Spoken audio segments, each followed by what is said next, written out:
नीरा नदीवरील ब्रिटिशकालीन 99 वर्षाचा पूल पाडण्याचा निर्णय शासनाने बदलावा।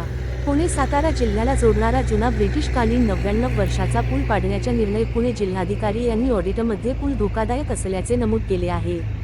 तो शासनाने निर्णय बदलावा या मागणीसाठी पुणे सातारा जिल्ह्यातील ग्रामस्थ जोर धरू लागली आहेत। या पुलावरून माऊलीची पालखी सोहळा परंपरेचा साक्षीदार धोक्यात असून इंग्रज काळातील ओळख बुलडोझर खाली गाडायची का असा संतप्त सवाल ग्रामस्थ करीत आहेत। बातमीसाठी श्रीदिलीप वाघमारे लोणंद, मुख्य संपादक शौकत शेख।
समस्त ग्रामस्थ बंधू भगिनी आणि माझ्या प्रिय मित्रांनो, आजचा विषय अत्यंत ज्वाज्वल आणि अत्यंत एक गंभीर विषय घेऊन मी आपल्यापुढे आलेलो आहे। सामाजिक कर्ते अजंबाई आधार यांचा सर्वांना नमस्कार। आमचे प्रतिनिधी लोकप्रिय चॅनलच्या माध्यमातून सतत संपर्कात राहणारे आमचे लाडके लोकप्रिय प्रतिनिधी दिलीप वाघमारे यांनी आमच्याशी संपर्क केला आणि एक मोठी धक्कादायक बातमी आज दिली आणि मन विषिन्न झालं आणि अतिशय वाईट असं वाटलं मनाला। कारण त्याचं असं आहे की पुणे जिल्ह्यातील नीरा नदीवर असलेला हा जुना पूल, नीरा नदीतल्या या पुलाचं संशय घेत पुणे जिल्हाधिकाऱ्यांनी त्या पूल पाडण्याच्या बाबतीत जो निर्णय घेतलेला आहे तो आमच्या दृष्टिकोनातून आम्हाला योग्य असं वाटत नाही। आज असंख्य या पुलावरून येण्या जाण्याच्या माध्यमातून कित्येक तरी लाखो हजारो लोकांनी आणि वाहतूक नियंत्रणाने या पुलाचा वापर केलेला आहे आणि अशा अवस्थेमध्ये श्री कैवल्य साम्राज्य संतश्रेष्ठ माऊलींचा पालखी सोहळासुद्धा या पुलावरून येत असतो।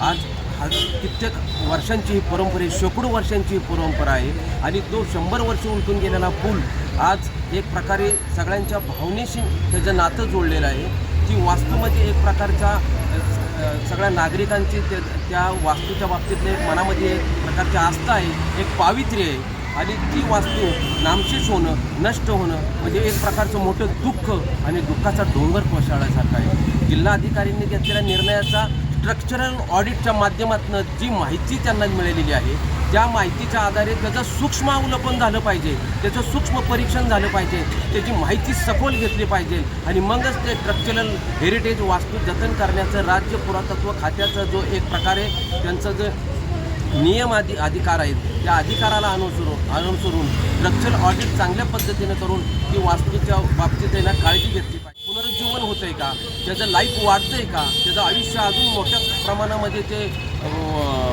वाढवून अधिकाधिक लोकांना त्या जुन्या पुलाच्या एक भावना त्याच्याशी जुळलेल्या आहेत, एक आठवणी त्याच्याशी जुळलेल्या आहेत। या गोष्टी जतन करणं हे राज्य पुरातत्व खात्याबरोबर सर्व नागरिकांची, समस्त एक्झिक्युटिव्ह अधिकाऱ्यांची जबाबदारी आहे आणि ते गांभीर्यानं हाताळलं पाहिजे।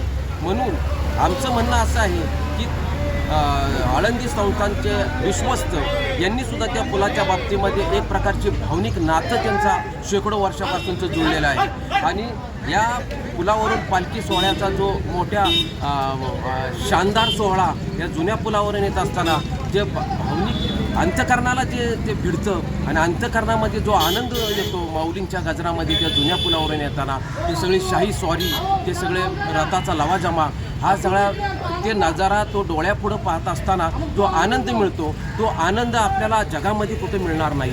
म्हणून भाविक भक्तांचे एक नाळ त्या पुलाशी जुळलेली आहे आणि अशा पद्धतीचा हा पूल नामशेष करण्याची जी बातमी मी आज पत्रकारांच्या तोंडून ऐकली आणि मोबाईलवर पाहिली तर मन माझं दुःखी झालं, विषण्ण झालं.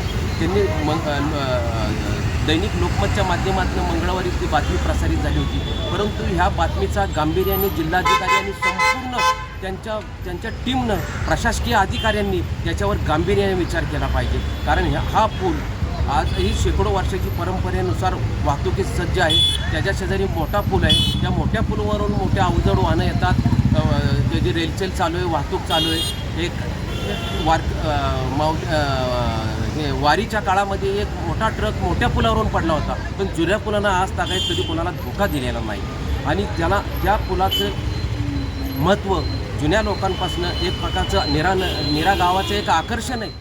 येणारे जाणारे फिरणारी लोक त्याचा मनसोक्त आनंद लुटतात. सकाळ संध्याकाळी त्याच जुन्या पुलावरून फिरायला येतात.